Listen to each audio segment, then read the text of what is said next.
দয়ালপুৰ যোগীবিল সংযোগী এটা বিধ্বস্ত পথে এতিয়া জ্বলা-কলা খুৱাইছে স্থানীয় ৰাইজক।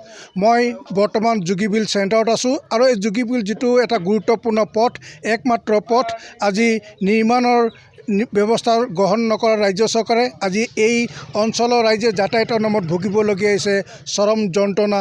এই পথছোৱা অতি বিধ্বস্ত হৈ পৰিছে।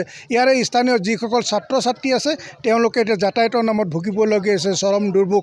মই পথটোৰ প্ৰথমৰ দৃশ্যটো দেখুৱাই দিছোঁ, কিমান বিধ্বস্ত হৈ পৰিছে এই পথছোৱা। এই পথছোৱাৰে এতিয়া ৰাইজে যাতায়াতৰ নামত ভুগিছে চৰম যন্ত্ৰণা। সংকটজনক ৰোগীক চিকিৎসালয়লৈ নিয়াৰ ক্ষেত্ৰত সমস্যাৰ সন্মুখীন। এই পথটো কিন্তু নিৰ্মাণৰ দাবীত স্থানীয় ৰাইজে দীৰ্ঘদিন ধৰি দাবী জনাই আহিছিল, কিন্তু এই পথছোৱা কোনো উন্নয়নে ঢুকি নাপালে। বিজেপিৰ নেতৃত্বাধীন চৰকাৰৰ দিনত এই পথছোৱা বিশেষকৈ পকীকৰণ হোৱাৰ এটা আশা প্ৰকাশ কৰিছিল স্থানীয় ৰাইজে, কিন্তু ইয়াৰে স্থানীয় ৰাইজে এই সমস্যাটোৰ পৰা পৰিত্ৰাণ নাপালে, যাৰ ফলত ইয়াৰে ৰাইজে এতিয়া বোকা পানী গচকি যাতায়াত কৰিবলগীয়া হৈছে। ৰঙাপাৰা চহৰলৈ যাবলগীয়া হৈছে। এটা দুৰ্গম অঞ্চলৰ ঠাই, এয়া হৈছে যোগীবিল চেণ্টাৰ। এই চেণ্টাৰৰ পৰা প্ৰায় ৰঙাপাৰালৈ যোৱা এটা পথ অতি বিধ্বস্ত। এই পথছোৱা অতি বিধ্বস্ত আছিল। কিছুদিন পূৰ্বে ইয়াৰে স্থানীয় যিসকল ব্যক্তি আছে তেওঁলোকে গাঁঠিৰ ধন ভাঙি মেৰামতি কৰি লোৱা বুলি স্থানীয় ৰাইজে জনাইছে। মই সেই কথাখিনি সুধিম, কিন্তু মই স্থানীয় ৰাইজ আছে, মই ৰাইজৰ পৰা জানিব বিচাৰিম। যোগীবিল আৰু উৰহিলাগা সংযোগী এটা অতি গুৰুত্বপূৰ্ণ গ্ৰাম্যাঞ্চলৰ পথ। এই পথছোৱা অতি বিধ্বস্ত, যাতায়াতৰ নামত ভুগি আহিছে চৰম যন্ত্ৰণা। কি ক'ব?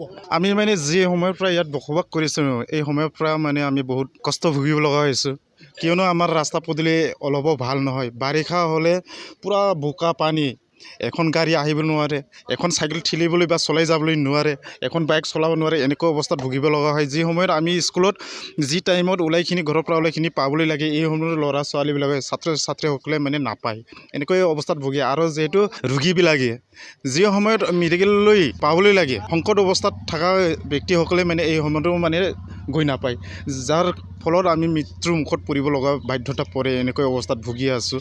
আৰু অন্যথা যিটো এই অঞ্চলৰ ৰাইজসকলে টাউনত যাবলৈ বা অন্য জেগাত যাবলৈ কাৰণেও বহুত অসুবিধা। আজিলৈকে এইখিনিত গভৰ্ণমেণ্টৰ নামৰ এটা স্কীম আহি পৰা নাই বা এটা পাথৰো পৰা নাই, চেংগ্ৰেবলো পৰা নাই। যিখিনি সমস্যা আছে ৰাইজে অলপ মিলা মিছা কৰি নিজৰ পঞ্জীত ধন ভাঙি এইখিনি অলপ চলপ মেৰামতি কৰি লয়। আমি আশা কৰিছিলোঁ যি আমাৰ বিজেপি গভৰ্ণমেণ্ট যি আছে, অসম চৰকাৰ আৰু ভাৰত চৰকাৰ, তেওঁলোকৰ পৰা আমি এই ৰাস্তাৰ সুবিধা বা ৰাস্তা পকীকৰণ বা চেংগ্ৰেবেল পৰিব বুলি বহুত আশাবাদী আছিলে, কিন্তু এইবিলাক এতিয়ালৈকে সম্পূৰ্ণ হোৱা নাই।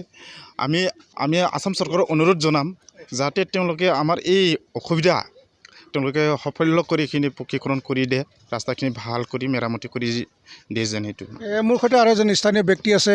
অতি বিধ্বস্ত পথ, যাতায়াতৰ নামত ভুগি আছে চৰম যন্ত্ৰণা। এই যন্ত্ৰণা কিন্তু আজি নহয়। আমি ৰঙাপাৰা পৰা আহিছোঁ ব্যৱসায় কৰিবৰ কাৰণে। আজি 26 বছৰ হৈ গ'ল আমি ইয়াত ব্যৱসায় কৰা। ৰাস্তা পদূলি একেবাৰে বেয়া। যেতিয়া বাৰিষা দিনত আমাৰ গাড়ী নাহে, আমি চাইকেলৰ লগত মূৰত বুকি বুকি আনি ব্যৱসায় কৰিব লাগে। আৰু ইয়াৰ ৰাইজে বহুত কষ্টৰে টাউনত যাব লগা হয়। একদম বোকা, চাইকেলৰে যাব নোৱাৰে, খোজকাঢ়িও যাব নোৱাৰে, এনেকুৱা বোকা হৈ যায়। আৰু বাৰিষাৰ দিনত পানী হৈ যায়, বহুত অসুবিধা হয়। ল'ৰা ছোৱালী স্কুলো যাব নোৱাৰে, বহুত বোকা ৰাস্তা। আৰু বেমাৰী হ'লেও চাইছোঁ আমি ইয়াত হাৰিব লগাও হয় আৰু দুখো লাগে। মানুহত মৃত্যু নোহোৱাৰ আগতে চাঙত লৈ পেলাই মানুহ ৰোগী লৈ যাব লাগে, এনেকুৱা অৱস্থা বহুত বেয়া। যেনে এতিয়া বিজেপি চৰকাৰ আহিলে আমি আশা কৰিছিলোঁ যে এইবিলাক ৰাস্তা পদূলি চবফালে ভাল হৈ আছে, ইয়াতো ভাল হ'ব, কিন্তু আজিলৈকে একোৱেই নহ'ল। ইয়াত খালি আহে, মন্ত্ৰী আহে, কৈ যায়, আৰু ইয়াত এটা টুকুৰা চেংগ্ৰেবেলো নপৰিলে। আমি কেতিয়াবা পইচা উঠাই ৰাইজত, আমাৰো ব্যৱসায়ৰ পৰা পইচা উঠাই ৰাস্তাত কিবা চেংগ্ৰেবেলে যেনে তেনে আহিব পৰা নিচিনাকৈ কৰি আমি এতিয়ালৈকে চলি আছোঁ। একোৱেই সুবিধা আমি ইয়াত নাপালোঁ।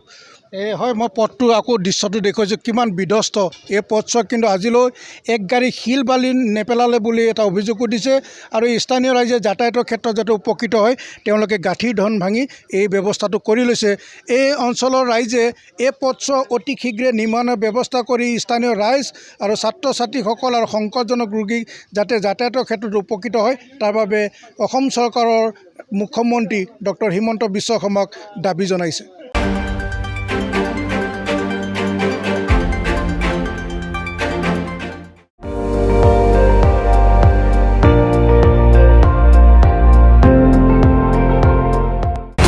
আপুনি চাই আছে ND24 সৰ্বশ্ৰেষ্ঠ নহয় সৰ্বোত্তমৰ দৌৰত।